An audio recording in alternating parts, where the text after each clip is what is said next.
This is Demolition Axe, and you're listening to the Interactive Wrestling Radio.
Hello, everybody, and welcome to another edition of the Interactive Interview here on WrestlingEpicenter.com, and it is now a true treat to have, after all these years, the second half of Demolition. Barry joined us back in 2005.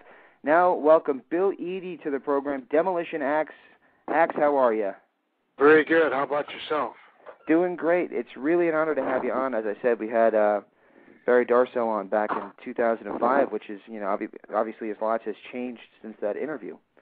Right. Well, Barry and I have been together now for a number of years, reunited, and we've had some fun going to Legends festivals and some events and signings, and it's good to get back with him. It's good to be back and talk to the fans and meet the fans and reminisce about years gone by.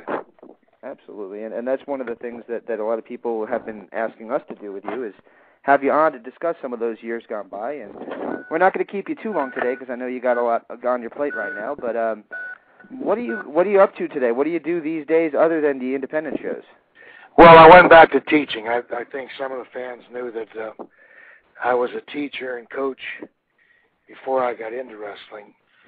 And once I got out of wrestling, I had a brief period of time where I had a security company for about 6 years. We did nightclub security, site security in hotels, motels,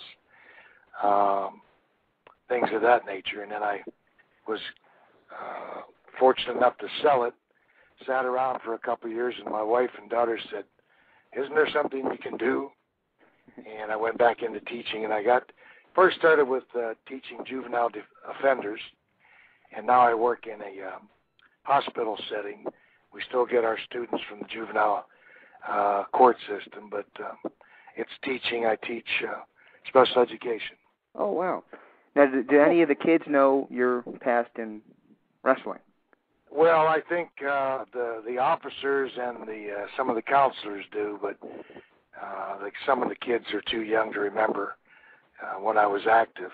Of course, they try to ask questions and stuff, but a lot of them would divert their attention from school, so we try to keep it under wraps. There you go. Okay.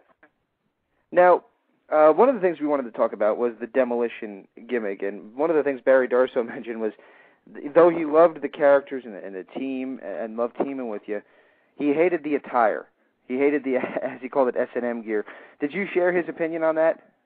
No, I liked it. It's funny because he never expressed that to me, but maybe secretly he didn't like it. But and I really never looked at it that way. I just thought it was a costume or an outfit that matched that particular gimmick. Rough, tough guys that went out and kicked rear end.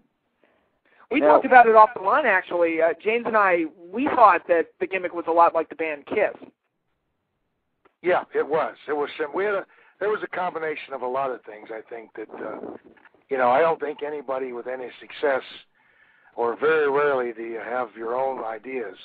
You're influenced by a lot of other individuals, and of course that was involved in it. And a little bit of the Blade Runners, and a little bit of information from the Thunderdome, and a little bit of paint from the Road Warriors. I mean, there was a combination of a lot of factors, but I think what we did and I think we were successful, even though there was fragmented segments from different individuals, characters, movies, and so forth. We honed that and came out with our own personality. Cool. Well, that actually kind of leads into the next thing I wanted to ask you. And a lot of wrestling critics, and this kind of ticks me off because I'm a big fan of Demolition, so this really always annoyed me whenever I heard this. But a lot of people seem to think that Demolition was just solely a Road Warrior ripoff. How do you respond to those critics that say that? Well, I mean, you're going to have Road Warrior fans, you're going to have Powers of Pain fans, you're going to have Demolition fans, and you're going to have fans that don't care about either one of them.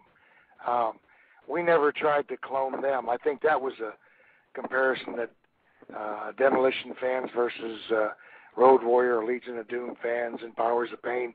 I think that each team had its own strengths, its own weaknesses, and I felt that, in particular, I think that we could match up and have a good match with just about anybody, big guys, small guys, and in-between guys. And some of the other teams had difficulty with that. And that's absolutely true. You guys had great matches with everybody from the Killer Bees, the Rockers, to the Hart Foundation. I mean, and of course, later on, even though it was a little bit more abrupt than I think we all would have wanted, with the Road Warriors, the Legion of Doom, whatever you want to call them themselves. Yeah, well, there wasn't very much chemistry there. I think that there was a little bit of feeling that we were trying to steal their thunder or whatever.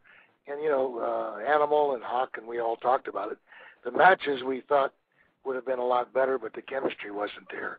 And we had much better matches with Powers of Pain, Hart Foundation, a number of teams, even Haku and Andre. It's funny, you talk about team chemistry in all sports, and some of it wasn't there. We had other individuals we wrestled, like the Rougeaus. We had struggles sometimes, so you can't win them all. Exactly. And is that why there was no bigger payoff to that? Because a lot of people, when the Road Warriors came in, they were like, "Oh, right, we're finally going to see the two most dominant teams of the '80s, at least the late '80s, get it on." And while it happened more in six-mans and Survivor Series style matches than one-on-one competition.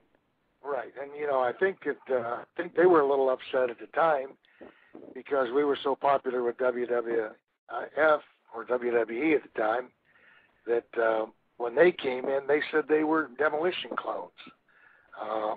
So there was a fan base on both sides.